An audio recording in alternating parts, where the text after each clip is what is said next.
Dear students, welcome to learning concept by Gani sir. आप सभी लोगों का हमारे यूट्यूब चैनल पर हार्दिक स्वागत है। आज के इस क्लास में हम लोग चर्चा करेंगे इकोनॉमिक इम्पोर्टेंस ऑफ बैक्टीरिया, जीवाणुओं का आर्थिक महत्व। एक ऐसा टॉपिक जिससे प्रश्न क्लास 10th, 12, बीएससी, एमएससी और अदर कॉम्पिटिटिव एग्ज़ाम्स में अक्सर पूछे जाते हैं। इसी क्रम में हम लोग ये जाने कि बैक्टीरिया किसे कहते हैं। बैक्टीरिया या जीवाणु जिसे हिंदी में कहते हैं, एक प्रकार का प्रोकैरियोटिक जीवधारी होता है जिसमें सेल वॉल पाई जाती है। इसमें सेलुलर जो भी स्ट्रक्चर होते हैं वो सभी प्रोकैरियोटिक सेल टाइप के होते हैं। सेल वॉल चूँकि इसमें पाई जाती है इसलिए बैक्टीरिया को एक प्लांट की कैटेगरी में रखा गया है। स्टडी ऑफ बैक्टीरिया को हम बैक्टीरियोलॉजी के नाम से जानते हैं और बैक्टीरिया की जो डिस्कवरी थी वो डिस्कवरी एंटोनी वान लीवेनहॉक नाम के वैज्ञानिक ने किया था और वो सन था 1676 ईस्वी का। आज के इस एपिसोड में हम लोग इकोनॉमिक इम्पोर्टेंस ऑफ बैक्टीरिया के संक्षिप्त स्वरूप का यानी इसकी आउटलाइन का अध्ययन करेंगे। इकोनॉमिक इम्पोर्टेंस का मतलब ये होता है कि कोई भी प्लांट या एनिमल का जो समूह या ग्रुप होता है या कोई एक पर्टिकुलर एनिमल्स होता है या प्लांट होता है, उससे जीवन के विभिन्न क्षेत्रों में कौन कौन से लाभ मिलते हैं और जीवन के कौन कौन से क्षेत्रों में किस किस तरह से हानियाँ मिलती हैं, इन्हीं दोनों पक्षों का हम जब डिस्क्रिप्शन करते हैं उसी को आर्थिक महत्व या इकोनॉमिक इम्पोर्टेंस के नाम से जाना जाता है। यहाँ हमने जो है एक outline economic importance of bacteria की प्रस्तुत की है, जिसमें इधर हमने यूज़फुल बैक्टीरिया और इधर हमने हार्मफुल बैक्टीरिया, यानी यूज़फुल बैक्टीरिया या हार्मफुल बैक्टीरिया का सेंस ये है कि ऐसे वे सभी बैक्टीरिया जिनसे हमको जीवन के विभिन्न क्षेत्रों में कौन कौन से लाभ मिलते हैं उसका विवरण हमने इधर आउटलाइन के रूप में लिख रखा है। इधर हमने लिखा है हार्मफुल बैक्टीरिया। इसका मतलब ये है कि बैक्टीरिया से जीवन के किन किन क्षेत्रों में किन किन रूपों में हमें नुकसान हासिल होता है वो तमाम जो है विवरण इधर हमने लिख रखा है। पहले हम यूज़फुल बैक्टीरिया यानी जीवन के विभिन्न क्षेत्रों में बैक्टीरिया से कौन कौन से लाभ मिलते हैं उसकी आउटलाइन को देखा जाए। इसमें पहला है इन एग्रीकल्चर, यानी एग्रीकल्चर के फील्ड में हमें कौन कौन से लाभ मिलते हैं बैक्टीरिया से।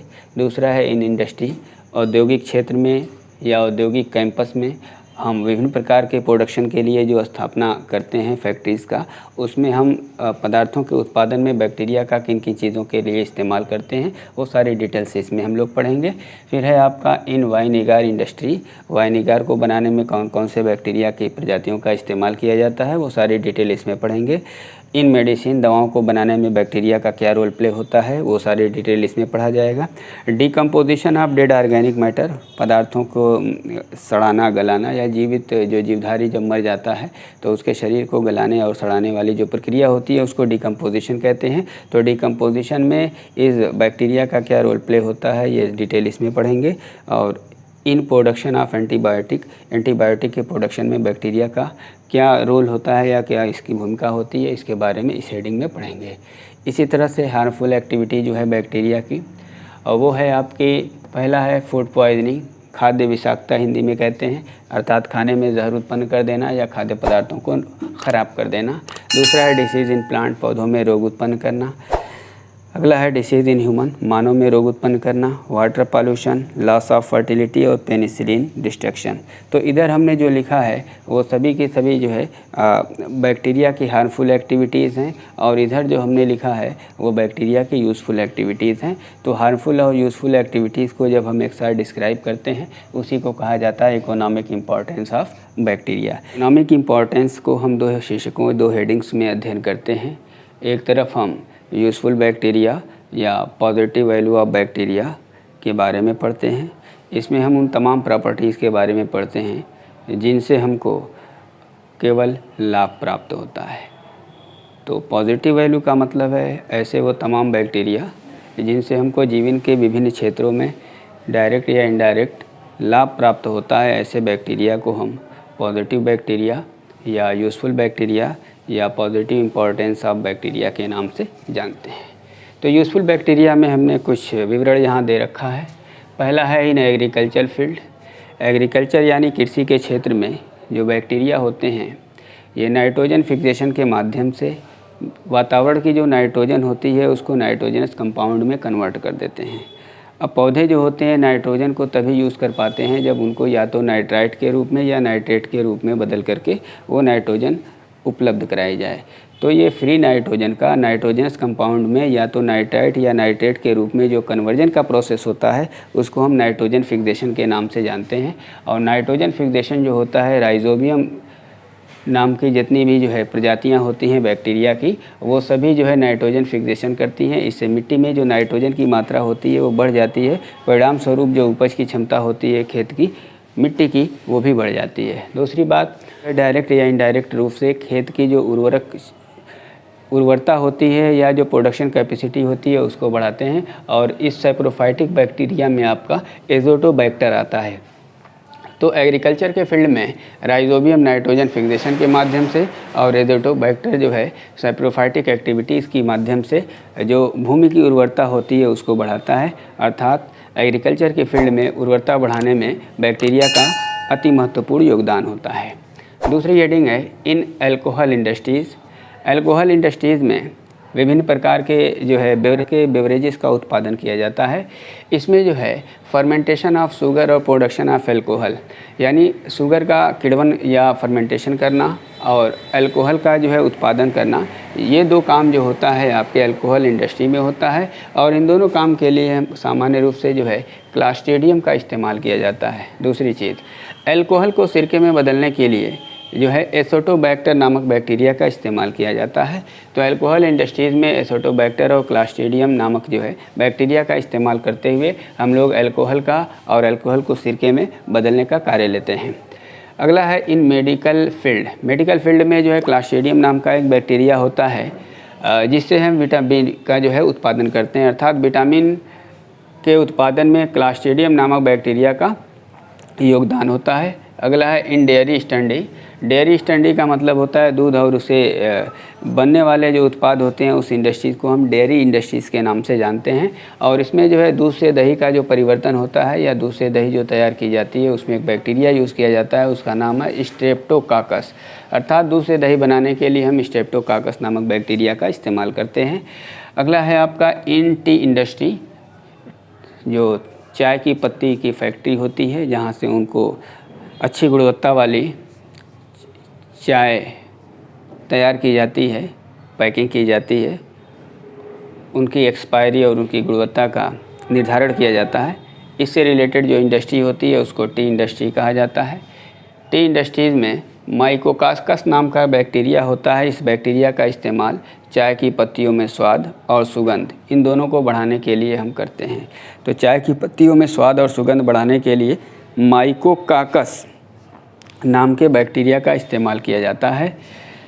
इन टोबैको इंडस्ट्री, तंबाकू से संबंधित जो आपकी फैक्ट्री या इंडस्ट्री होती है उसमें बैसिलस मेगाथीरियम नाम का बैक्टीरिया इस्तेमाल करते हैं। और किसके लिए करते हैं? तंबाकू का स्वाद और गंध को बढ़ाने के लिए। अर्थात तंबाकू का स्वाद और गंध बढ़ाने के लिए हम बैसिलस मेगाथीरियम नामक बैक्टीरिया का इस्तेमाल करते हैं। इसी तरह से है आपका इन फाइबर इंडस्ट्री। क्लास्ट्रीडियम ब्यूटाइरिकम ये बैक्टीरिया होता है जिसकी सहायता से जूट और सन के रेशे प्राप्त किए जाते हैं। हम लोग बात करेंगे हार्मफुल एक्टिविटीज़ ऑफ बैक्टीरिया या हानिकारक जीवाणु या हार्मफुल बैक्टीरिया की गतिविधियों के बारे में। जो हार्मफुल बैक्टीरिया हैं उनकी गतिविधियों को या जीवन के किन किन क्षेत्रों में क्या रोल प्ले है इनका हमें नुकसान पहुंचाने में या अन्य प्रकार के जीवधारियों को कैसे ये हानि पहुंचाते हैं, ये इस हेडिंग के माध्यम से हमने यहाँ प्रस्तुत किया है। पहला है डिसीज़ इन प्लांट।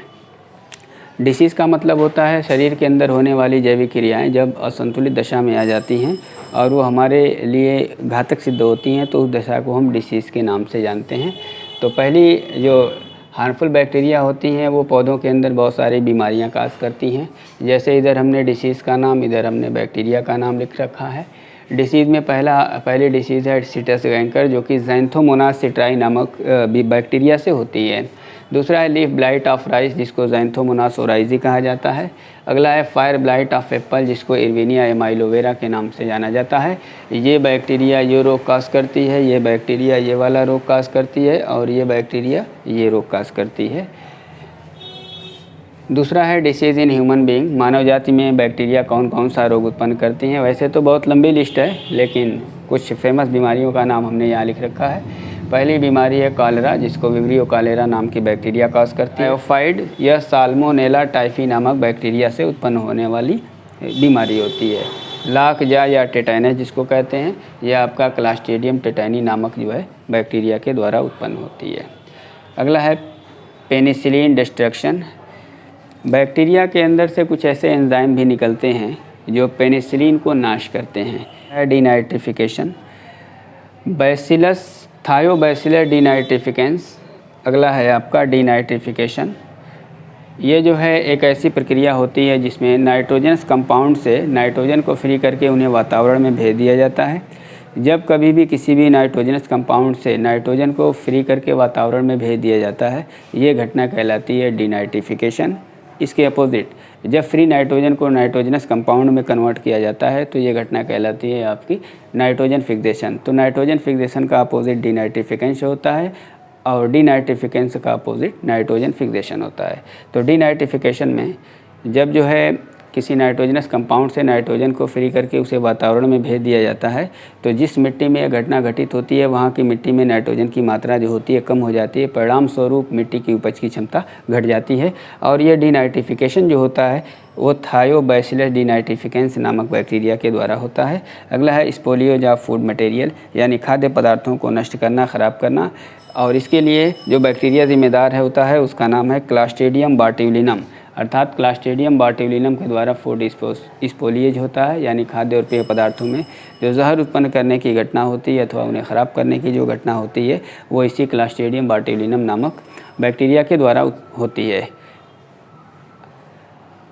इस वीडियो में हम लोगों ने complete economic importance of bacteria के बारे में अध्ययन किया। एक ऐसा टॉपिक जहाँ से हर तरह के परीक्षाओं में प्रश्न अक्सर पूछे जाते हैं, कॉम्पिटिटिव एग्ज़ाम हो या एकेडमिक एग्ज़ाम हो, हाई स्कूल हो, इंटरमीडिएट हो, बीएससी हो, यहाँ से प्रश्न आने ही आने होते हैं। को लाइक, शेयर और सब्सक्राइब करना न भूलें। मिलेंगे फिर नेक्स्ट वीडियो में, तब तक के लिए बाय।